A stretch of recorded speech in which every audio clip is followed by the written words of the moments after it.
Hello guys, வணக்கம். This is Anbuseelan. இன்றைக்கி நம்ம என்ன பார்க்க போகிறோம் அப்படின்னா, ஆப்ஷன் செல்லிங்க்கான கோர்சஸ் நிறைய பேர் கற்றுக்கணும், படிக்கணும் அப்படின்னு ஆசைப்பட்றீங்க. அதில் ஒரு முக்கியமான 5 விஷயங்கள் இருக்குது. அது என்னென்ன அப்படிங்கிறது தான் என்டையராக அந்த வீடியோவில் பார்க்க போகிறோம்.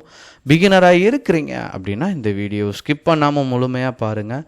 எஜுகேஷன் பர்பஸ்க்காக என்னுடைய டெலகிராம் குரூப், வாட்ஸ்அப் குரூப்பில் இணையனும் விருப்பம் உள்ளவங்க டிஸ்கிரிப்ஷன் பாக்ஸில் லிங்க் கொடுத்துருக்கேன். அந்த லிங்க்கை பயன்பெற்று கொள்ளலாம். இப்போ நம்ம வீடியோக்குள்ளே போகலாம். ஸோ வீடியோ பார்ப்பதற்கு முன்னாடி வீடியோவுக்கு லைக் பண்ண மறந்துடாதீங்க. ஃபர்ஸ்ட் விஷயம், நீங்கள் ஆப்ஷன் பையிங்கை காட்டிலும் ஆப்ஷன் செல்லிங் என்ன ரொம்ப இம்பார்ட்டண்ட் அப்படிங்க பார்த்தீங்க அப்படின்னா, இதில் அன்லிமிட்டெட் லாஸ் அப்படிங்கிற ஒரு வார்த்தை இருக்குது. எதில் அப்படின்னா ஆப்ஷன் செல்லிங்கில். இப்போ நார்மலாக நம்ம என்ன பண்ணுவோம், நீங்கள் பார்த்துட்டீங்க அப்படின்னா, ஃபர்ஸ்ட் மார்க்கெட், அதாவது அண்டர்லைனிங் அசட்னு சொல்லுவோம். அதாவது நீங்கள் ஸ்டாக்கில் பண்ணாலும் சரி, இண்டெக்ஸில் பண்ணாலும் சரி, உங்களுடைய டெக்னிக்கல் அனலைசிஸ் அதில் தான் இருக்கும். நீங்கள் அதை பார்த்து என்ன பண்ணுவீங்க, மார்க்கெட் மேலே போகுது அப்படின்னு நினச்ச உடனே நார்மலாக நம்ம என்ன பண்ணுவோம், காலை பை பண்ணுவோம். சரிங்களா? இதே இது மார்க்கெட் கீழே போகுது அப்படின்னா புட்டை பை பண்ணுவோம். பிகினராக இருக்கும்போது குழப்பம், ரெண்டுமே பை தான். சரிங்களா? அதில் கன்ஃபியூஸ் ஆக வேணாம். இப்போ இது ஆப்ஷன் பையிங்கில்.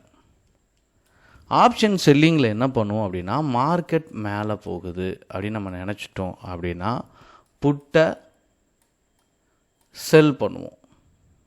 சரிங்களா? மார்க்கெட் கீழே இறங்குது அப்படின்னா காலை என்ன பண்ணுவோம், செல் பண்ணுவோம்.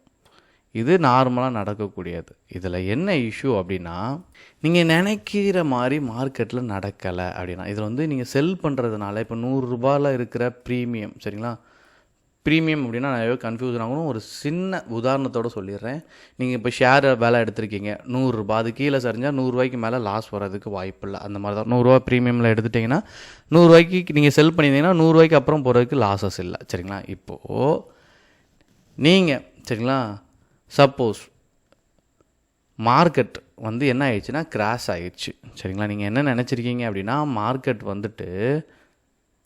மேலே போகும்னு நினச்சிட்டு புட்டை செல் பண்ணிட்டீங்க. சரிங்களா? அப்போ மேலே போயிட்டே இருக்குது அப்படின்னா நமக்கு 100 ரூபாய்க்கு மேலே ப்ராஃபிட் வர்றதுக்கு வாய்ப்பு இல்லை. 100 ரூபா தான் கிடைக்கும். சரிங்களா? கீழே இறங்க 0 ஆகிட்டுனா நமக்கு லாபம். சப்போஸ் மார்க்கெட் கிராஷ் ஆகிருச்சு அப்படின்னா என்ன ஆகும்னா, புட்டு சம்மந்தமே இல்லாத ஒரு ப்ரைஸில் போய் நிற்கும். சரிங்களா? நீங்கள் ஸ்டாப் லாஸ் கரெக்டாக மெயின்டைன் பண்ணணும். அது மார்க்கெட் ஓப்பன் ஆன பிறகு தான் நம்ம பண்ண முடியும். சரிங்களா? இந்த இடத்துல நீங்கள் அன்லிமிட்டடாக இது வரைக்கும் சேர்த்து வச்ச எல்லா பணத்தையும் இந்த இடத்துல இழக்க நேரிடும். சரிங்களா? இது முதல் விஷயம். இரண்டாவது என்ன அப்படின்னு பார்த்தீங்க அப்படின்னா, உங்களுடைய டெக்னிக்கல் அனலைசிஸ் அப்படிங்கிறது உங்களுக்கு கட்டாயமாக தெரிஞ்சிருக்கணும். சரிங்களா? ஏன்னா அண்டர்லைனிங் அசட், இப்போ நிஃப்டி 50 நீங்கள் ட்ரேட் எடுக்கிறீங்க அப்படின்னா நீங்கள் பண்ணச்ச, சரிங்களா, சிம்பிளாக பண்ணுங்கள். இதில் சப்போர்ட் அண்ட் ரெசிஸ்டண்ட்டை கிளியராக கற்று வச்சுக்கோங்க. சரிங்களா? இதுதான் உங்களை அடுத்த லெவலுக்கு எடுத்துகிட்டு போகும். சப்போர்ட் அண்ட் ரெசிஸ்டண்ட், இந்த ப்ரிடிக்ஷன் அப்படிங்கிறது முக்கியமான வார்த்தை. ஏன்னா மார்க்கெட்டே ப்ரிடிக்ஷன் தான். இது ஏறும், இது இறங்கும் அப்படிங்கிறத கணிக்க தெரிஞ்சிருக்கணும். சரிங்களா? நீங்கள் என்ன ஸ்ட்ராட்டஜி நீங்கள் பயன்படுத்தினாலும் சரி, சரிங்களா, உங்களுடைய கணிப்பு கரெக்டாக இருக்கணும்.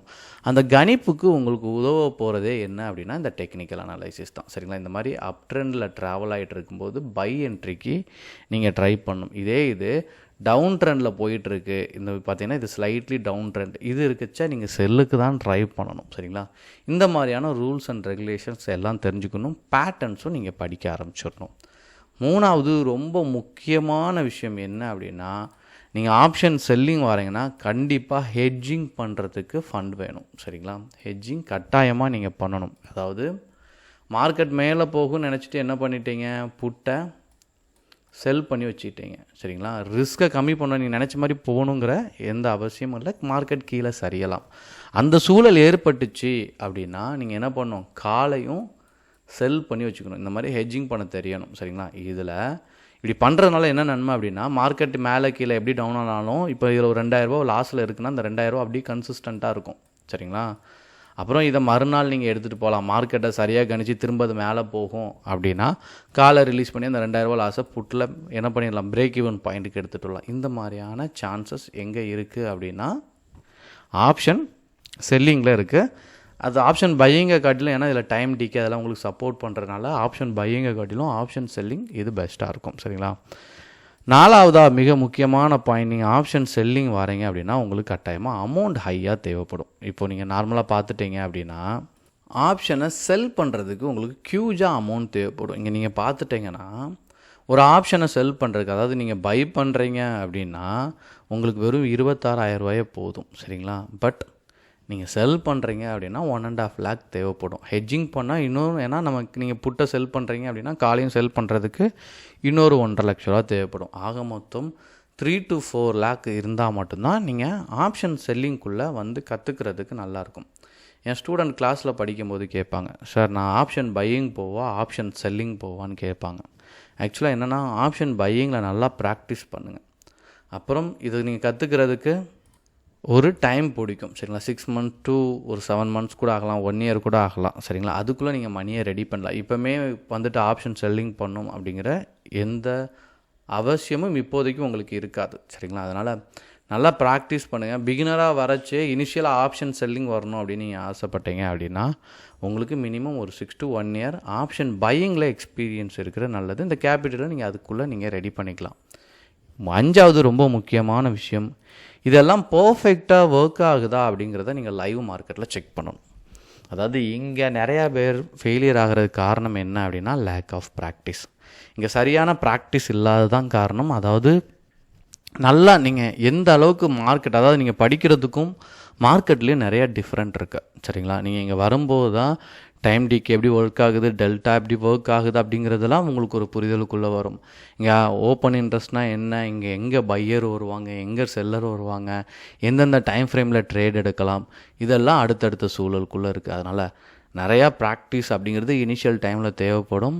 எப்போவுமே அமௌண்ட் வந்து நமக்கு சிம்பிளாக கிடச்சிடாது. சரிங்களா? ட்ரேட் ரொம்ப ஈஸி, ஆனால் அதை கற்றுக்கிறதுக்கு நமக்கு ஒரு சூழல் வேணும், பொறுமையாக இருக்கணும். இந்த மாதிரியான நிறைய விஷயங்கள் இருக்குது.